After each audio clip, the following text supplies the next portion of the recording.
Good afternoon, Max Brantley with the Arkansas Times on Tuesday, March the 10th with the latest on the coronavirus crisis in Arkansas.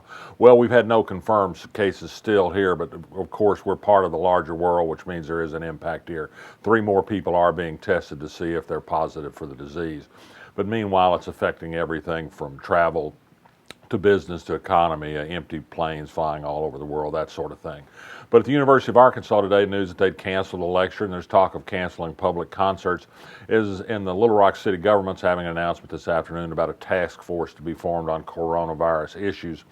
The situation is this, that the pressure is building nationwide to treat this as a real crisis and to do something serious about so-called social distancing.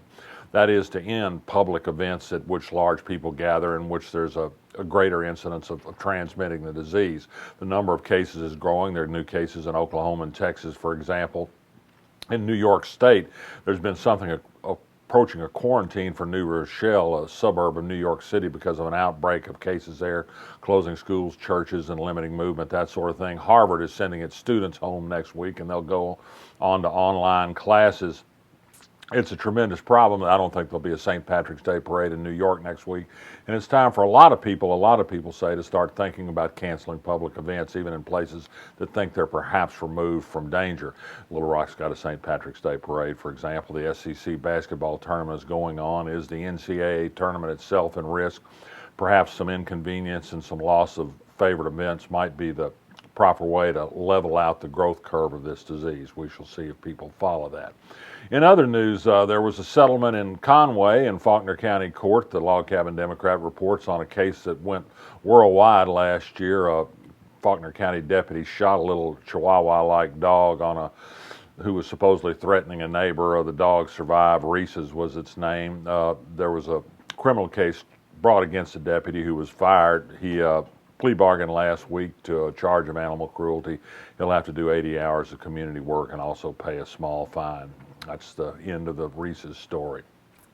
Lawsuit's going to be filed today. Another suit against the Little Rock Police Department on no-knock warrant practices on drug searches. In the past, they've changed their policy and reduced the number. In the past, the lawsuits say no-knock warrants were issued without very much justification, and people were terrorized by it. In this latest case, a disabled person and his children who were very young and traumatized by the event. Sherwood has a medical marijuana dispensary now. The Natural Relief dispensary is open, so they don't have to travel all the way to an out-of-town city to get some cannabis for what ails them. There's a recount underway in Saline County on a state representative race, a Republican primary race between Keith Brooks and R.J. Hawk. They finished 27 votes apart with Brooks in the lead. Hawk apparently has picked up some votes in a Saline County recount today, although they've been different numbers every time they've run the ballots through the machine. Pulaski County will recount its share of the vote later this week. Don't know yet how that'll turn out.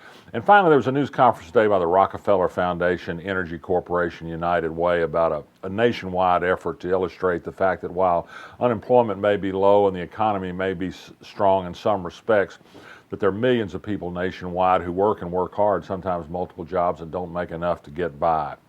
There's a fancy name for it called ALICE, Assets Limited, Income Earned, Not Enough to Get By, something like that. But the fact is people aren't paid enough. They don't have any specific means of doing something about it. A higher minimum wage would be one.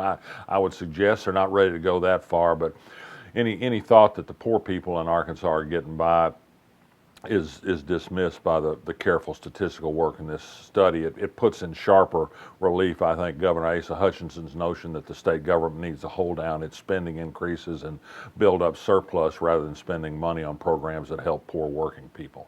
But that's where we are in Arkansas today. Perhaps Energy and Rockefeller Foundation can persuade the governor to look at things a little bit differently. Lots of things to resist. I'm Max Brantley. I'll be back tomorrow.